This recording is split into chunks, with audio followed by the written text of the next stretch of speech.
Okay, take a second and look down at your feet. Actually, the shoes you may be wearing. Do you realize the shoes you wear may be affecting your health, leading to a sore back and even aching feet?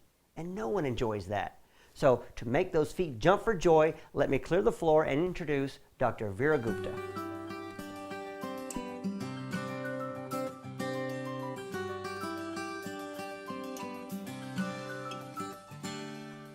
We all know the story about Cinderella and her glass slipper. A beautiful glass slipper, has a nice 2-inch heel. We also know that shoe was not made by a chiropractor, because if it was, we would not have a 2-inch heel on it. If we were to pick up Cinderella's shoe, we'd also notice a few other things. Let's say she'd been wearing the shoe for a while, it would develop what's called a wear pattern. We would see how her foot fits in the shoe. If you pick up my shoe, you can immediately see my wear pattern. If you look at the bottom of my shoe, you can see the outside rim of my shoe has been worn away. That's because I'm what's called an overpronator. I have a tendency to roll my foot when I walk. Don't believe me? Let's pick up another one of my shoes. Here's my running shoe. You can see it again on the outside. Let's pick up my very oldest shoe. Here it is. Again, you'll see that same wear pattern. That's also why when someone tells you, especially like a mom or a sister, don't wear my shoes, you're going to change the way they fit, they're absolutely right, because we each have a different wear pattern. If you're wearing the outside of your shoe, you're an overpronator. If you're wearing the inside of your shoe, you're an oversupinator. If you don't have a wear pattern, then you have what we call a neutral foot.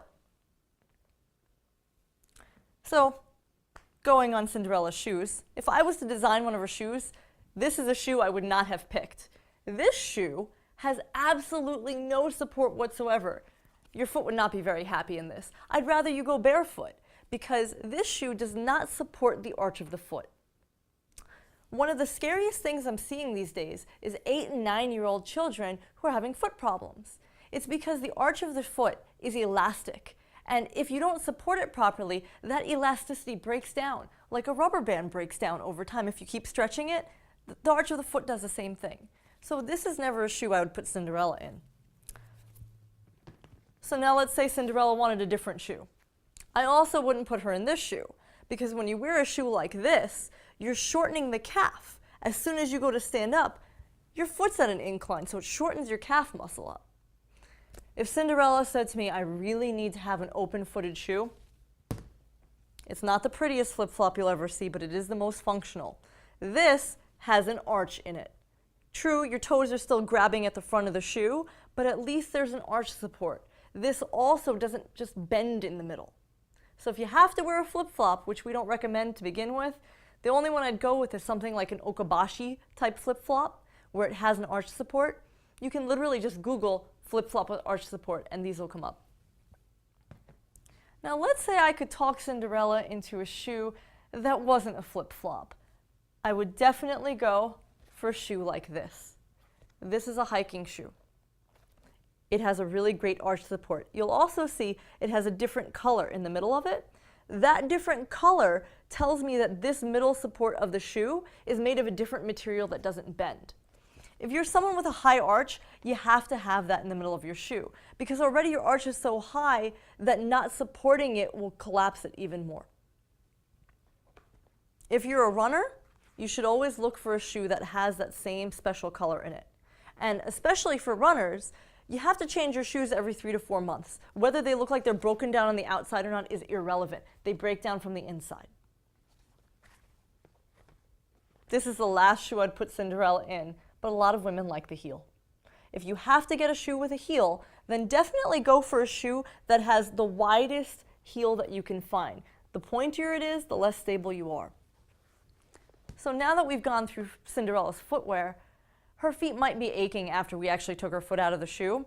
Let's look at what she could do for her feet. Your feet should function almost like hands. They should have that ambidextrous quality where you can grab things with them.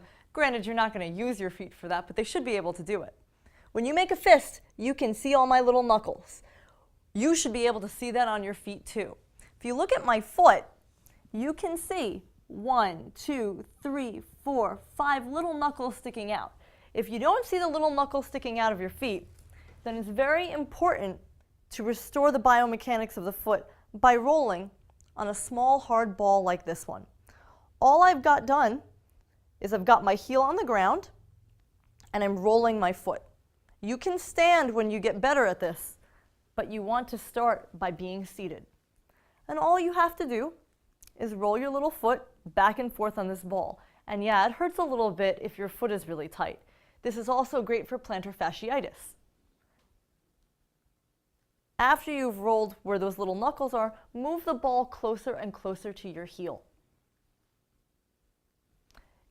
If the ball is too hard, go to something a little bit bigger like a tennis ball. It might be a little easier for you to start with. But once you can see the knuckles of those toes, you're in good shape, and now you're on for foot exercises. The intrinsic muscles of your feet are really, really small. You can't weight lift with your toes to build the strength up, but for people who have collapsed arches, you can still strengthen up the muscle. You have to do it with balance exercises. Those muscles are so small that proprioceptive things like balance will actually strengthen them. The easiest and best way to strengthen your feet up, stand on one foot. And if you're like, okay, that's kind of easy, then get yourself something like a TheraBand balance board and you stand on it. And if you can see, my foot's wobbling a little bit. As you get better at this, I won't have to put my foot down. You want to get to the point where you can stand like this.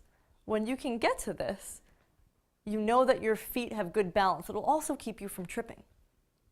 So, if I were to make Cinderella's life a happy ever after, the first thing I'd do is I'd make sure that her shoe had a good arch support in it. The next thing I'd make sure is that it was closed-toed. And if she took those shoes off and then was like, wow, my feet hurt, maybe she'd roll on a ball. And that way she'd have a happily ever after.